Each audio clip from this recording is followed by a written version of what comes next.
Halo teman-teman, Assalamualaikum, kembali lagi di channel Invest Saham.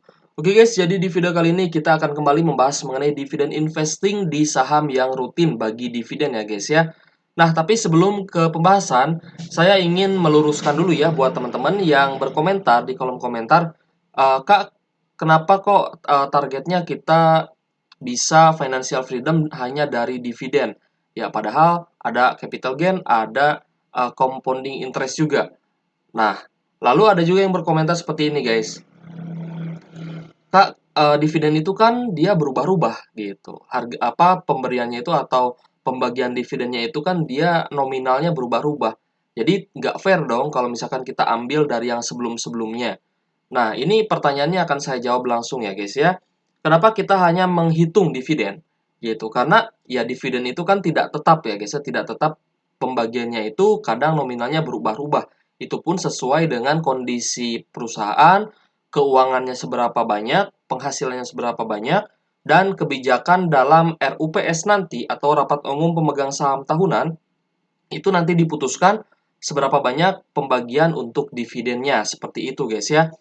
Nah, yang menurut saya ini bisa dibilang fair, kita menghitung dari dividen yield-nya, ya. Kenapa saya bilang fair? Karena kita tidak menghitung capital gain dan juga compounding interest, gitu guys ya.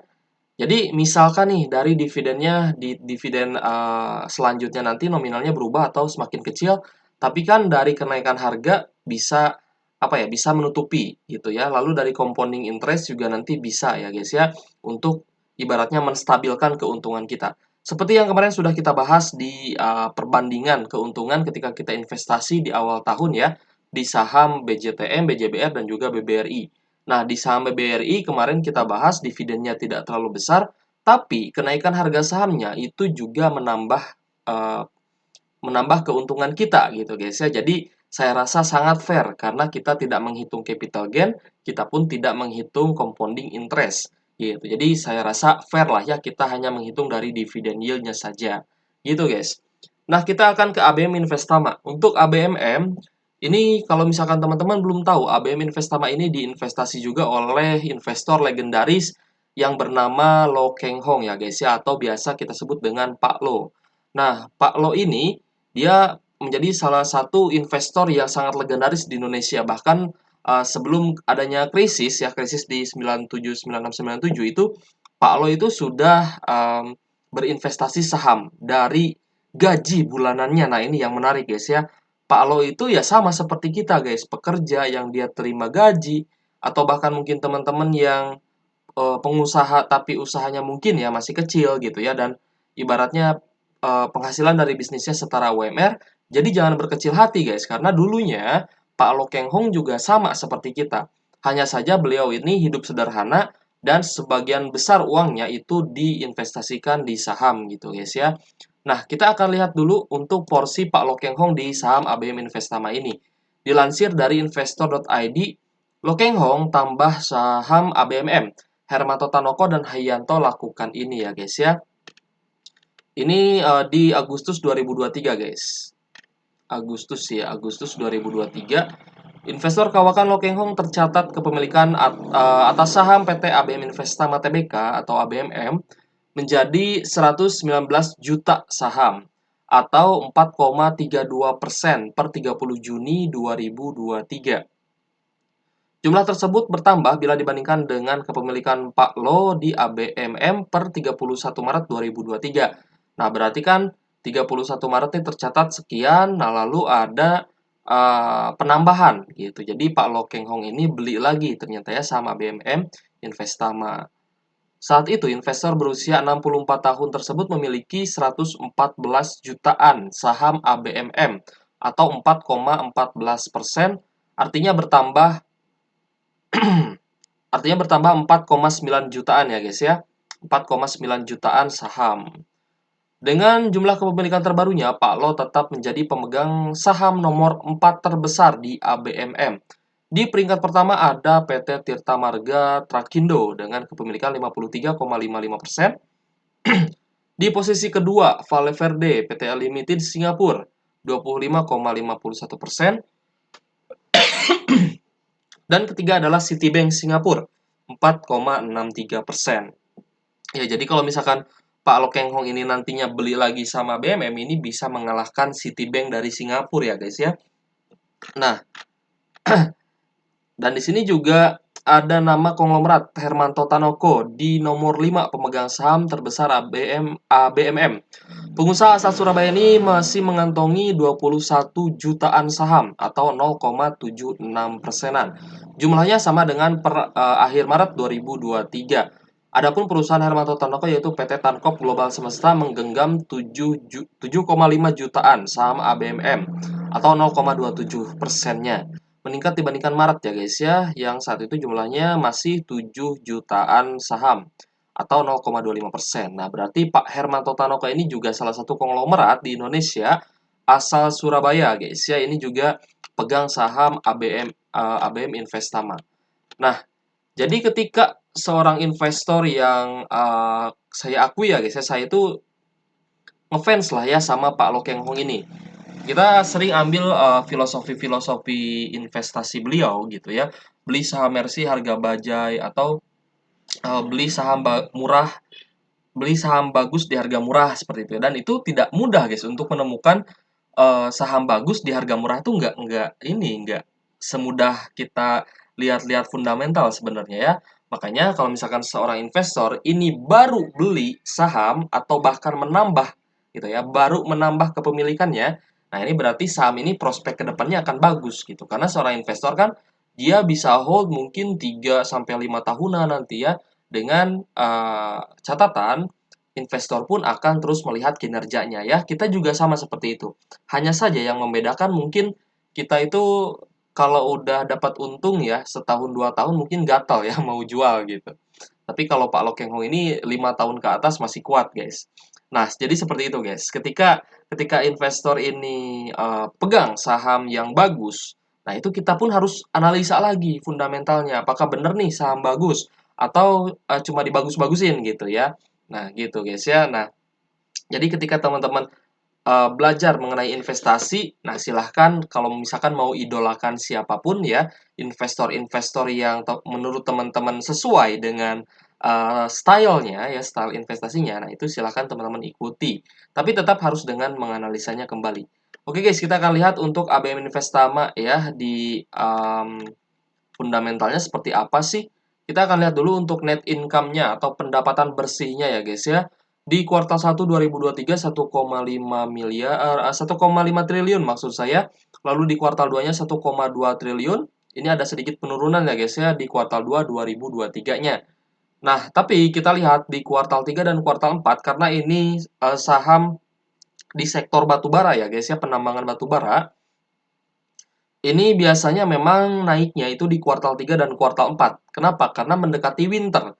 Ketika winter ya atau musim dingin, batu bara itu banyak dibeli oleh negara-negara yang ada musim dinginnya seperti itu guys ya. Jadi untuk heater, untuk penghangat ruangan. Kalau misalkan sedang musim panas ya berarti untuk air conditioner atau AC gitu guys ya. Tapi jika dibandingkan dengan year on year, maksudnya dari tahun lalu di kuartal yang sama, ini tentunya ada kenaikan. Dari 900 miliar ini naik ke 1,2 triliunan ya guys ya. Nah, kita akan melihat di sini untuk rasio keuangannya.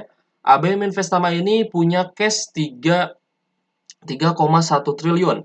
Sedangkan untuk total asetnya 34 triliunan, total liabilitasnya 22 triliun, lalu working capitalnya 700 miliar.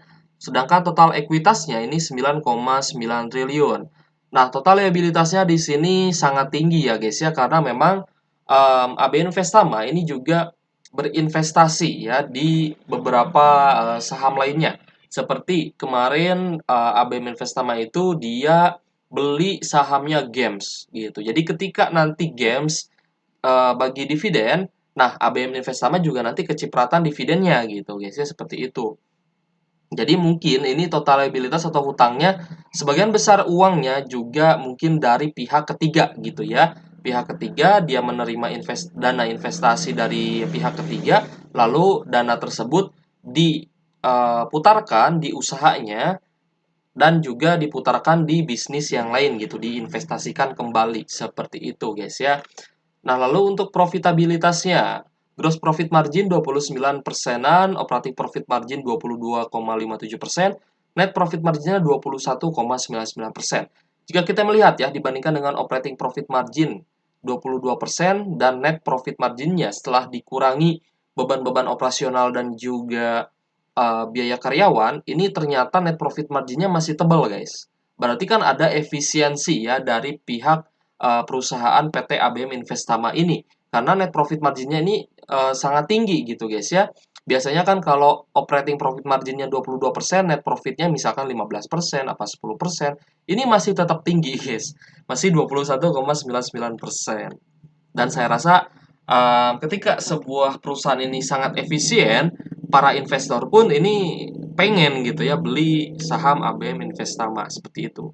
Lalu kita lihat dari dividennya. Nah, ini yang paling penting ya guys ya buat kita investor pemula ya, mungkin yang baru investasi atau mungkin ada yang sudah kumpulin juga saham ABMM. Nah, ini untuk dividen terakhirnya dibagikan di 22 Mei 2023 dengan dividen yield 9,93% ya, untuk besaran dividennya Rp400 per lembar saham atau Rp40.000 per lotnya. Gitu guys ya, lumayan ya guys ya, dividen yieldnya 9,93%. Lalu kita akan melihat untuk rutinitas dividen.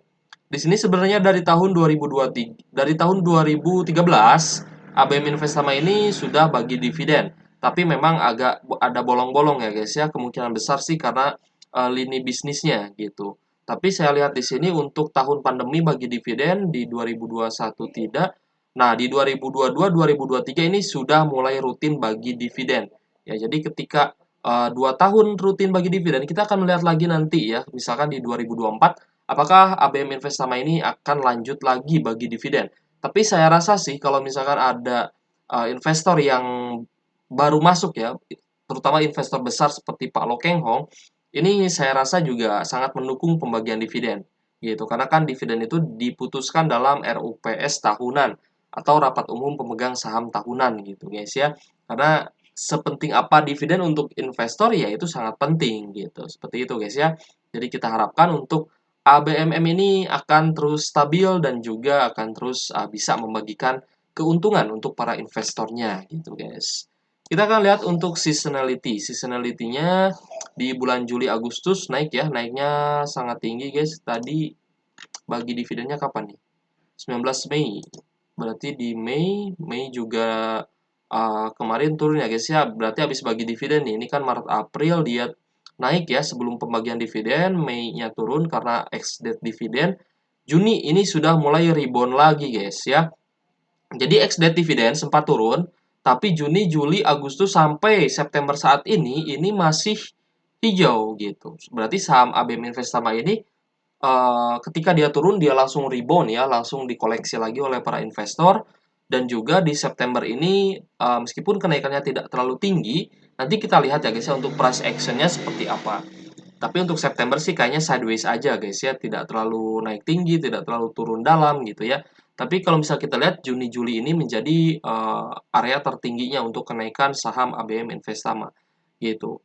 Jadi saya rasa untuk September, kalau misalkan Oktober nanti bisa turun, ya berarti antara September Oktober nih untuk area belinya gitu guys ya. Silakan teman-teman perhatikan kembali untuk price actionnya seperti apa nantinya gitu. Di September ini stabil dan di Oktober nanti kita akan lihat. Kalau misalkan Oktobernya merah, ya berarti itu kesempatan kita untuk beli sebenarnya guys ya, seperti itu.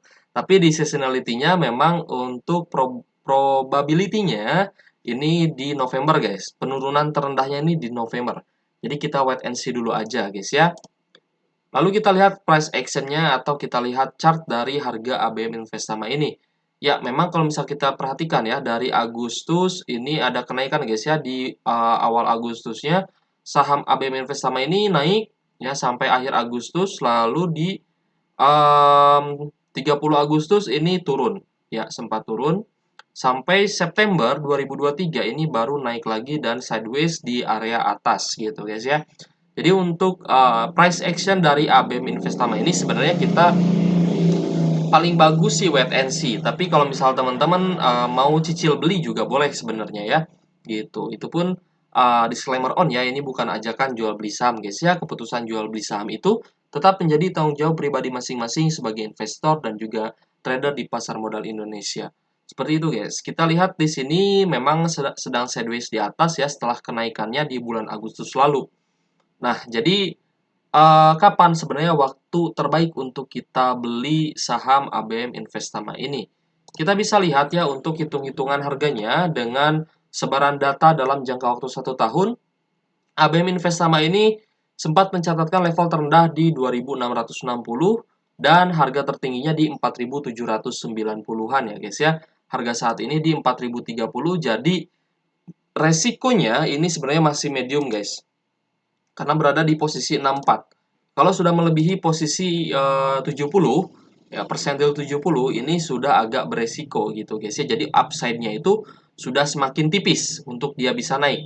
Akan tetapi kalau misalkan ABM Investama ini tiba-tiba nih bagi dividen interim, misalkan harganya naik dari 4.030 ini naik misalkan ke 4.500 atau bahkan sampai ke 5.000, itu berarti dia mencatatkan all time high gitu guys ya. All time high gitu ya, the sky is only limit seperti itu guys ya. Dan untuk target kita untuk jangka pendeknya ya yang terdekat, untuk yang terdekat target terdekat kita ada di bawah level 4000. Jadi semakin turun dari level 4000-an ya, di bawah 4000 ini makin menarik guys untuk dibeli gitu.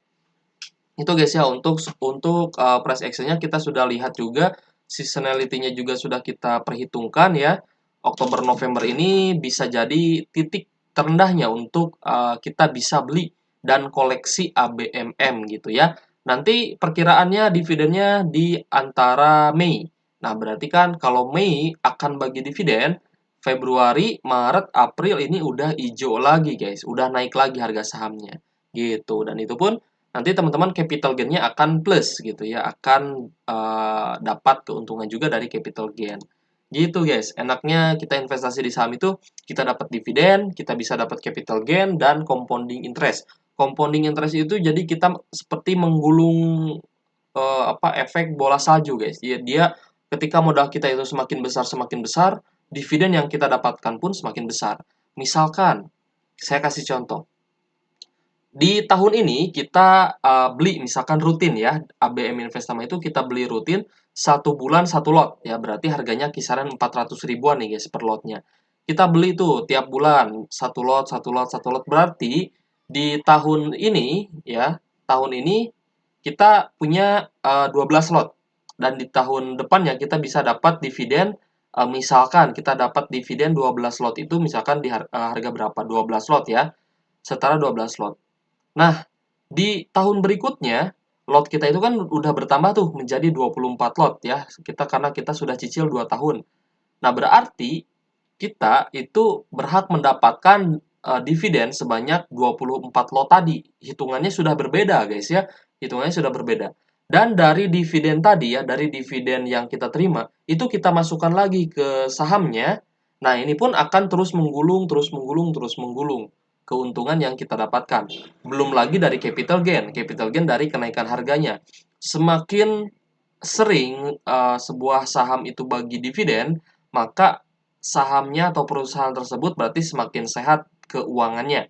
Nah, ketika dianalisa dan keuangannya ini semakin sehat, nah di sanalah para investor-investor besar ya, yang kelasnya sudah kelas kakap, uangnya sudah banyak triliunan, itu bisa masuk dan bisa menaikkan harga saham ABMM ini gitu guys.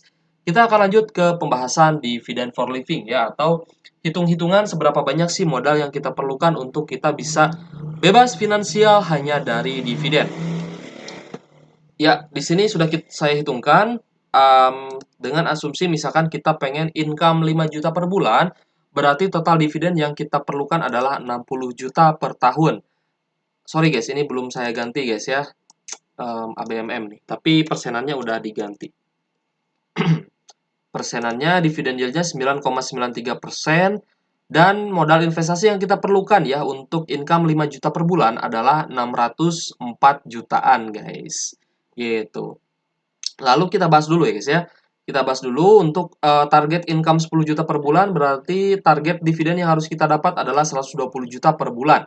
Dengan dividen yield ABMM ini kita harus menyiapkan investasi sebesar 1,2 miliaran. Dan begitupun kalau misalkan teman-teman pengen income 20 juta per bulan, maka dividen per tahunnya ini harus mencapai 240 juta. Maka modal investasi yang harus teman-teman siapkan adalah sekitar 2,4 triliun rupiah. Sorry guys, 2,4 miliar. Ya, 2 miliaran lah ya. 2,4 miliar. Ya, jadi kita ke yang 600 juta dulu. Kak, kok besar sih modalnya gitu ya? Kita harus punya uang 600 juta dulu. Saya uang dari mana? Misalkan saya itu kan hanya pekerja biasa. Nah, teman-teman bisa belajar langsung ya dari kisah hidupnya Pak Lokeng Hong. Pak Lokeng Hong itu dia juga seorang pekerja biasa, gajinya kecil, dia pun berjuang untuk menafkahi keluarganya, tapi Pak Lokeng Hong ini dia berusaha untuk hidup sederhana dan juga dia berusaha untuk konsisten, konsisten beli saham. Nah, ini yang harus kita perlukan ketika kita masih di bawah gitu ya. Em, jadi buat teman-teman jangan berkecil hati ya, misalkan gajinya UMR gitu ya, teman-teman pintar-pintar aja untuk menyisihkan sebagian penghasilannya dan nabung di saham. Teman-teman nggak usah khawatir kalau misalkan ada dadakan gitu ya, kita perlu uang dadakan ya udah tinggal jual aja beberapa sahamnya gitu.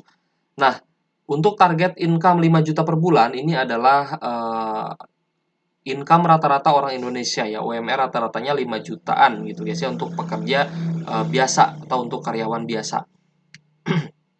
Nah, ini kan udah lumayan nih kita misalkan tiap bulan bisa dapat 5 juta ya atau tiap tahun kita dapat 60 juta hanya dari modal investasi yang kita punya. Ini sebenarnya kita masih bisa bekerja guys ya. Misalkan umur teman-teman misalkan di 20 sampai 25 tahun. Teman-teman menabung saham, saya yakinlah 20 maksud saya 5 sampai 10 tahun bahkan 5 sampai 15 tahun, angka ini tuh akan cepat sekali tercapai. Kenapa saya bilang seperti itu ya? Karena ada tadi efek compounding interest-nya ini. Kalau misal kita konsisten dalam investasi saham, ini akan mempercepat ya untuk kita bebas finansial. Begitupun Pak Lokeng Hong. Pak Lokeng Hong itu dia ketika uangnya tersisa sedikit ya ketika krisis, dia itu masukkan seluruh uangnya ke saham UNTR gitu. Waktu itu UNTR dia analisa, dia lihat fundamentalnya, oh ternyata ini masih murah nih gitu kan. Dia lihat PBV, dia lihat pairnya. Ini ternyata masih murah UNTR. Dan ketika dia masukkan uangnya ke UNTR dan UNTR-nya naik ya dalam beberapa tahun. Ingat ya guys ya, bukan dalam beberapa minggu atau beberapa hari, tapi beberapa tahun. Nah, uangnya ini menjadi berkali-kali lipat gitu guys ya. Nah, ini pun yang harus kita pegang ya sebagai investor saham, kita harus punya kesabaran, kita harus punya konsistensi untuk bisa menabung saham untuk modal nantinya kita bisa bebas finansial. Syukur-syukur misalkan teman-teman ada rezeki lebih nih, ya misalkan dari warisan atau dari bisnis gitu ya atau dari proyek ya, itu pun bisa untuk menambah modal investasi teman-teman. Ya, pokoknya dibandingkan ya, bisa teman-teman bandingkan dengan bisnis seperti kos-kosan, seperti kontrakan gitu ya. Kalau misalkan itu bukan di tempat ramai atau di perkotaan, saya rasa lebih menguntungkan saham gitu guys ya. Oke guys, semoga bermanfaat ya video kali ini dan semoga mudah untuk dimengerti. Terima kasih sudah menonton dan jangan lupa ya tekan tombol subscribe dan nyalakan lonceng notifikasi biar teman-teman gak ketinggalan info menarik lainnya dari channel Invest Saham. Oke guys, terima kasih sudah menonton dan sampai jumpa di video selanjutnya. Wassalamualaikum warahmatullahi wabarakatuh.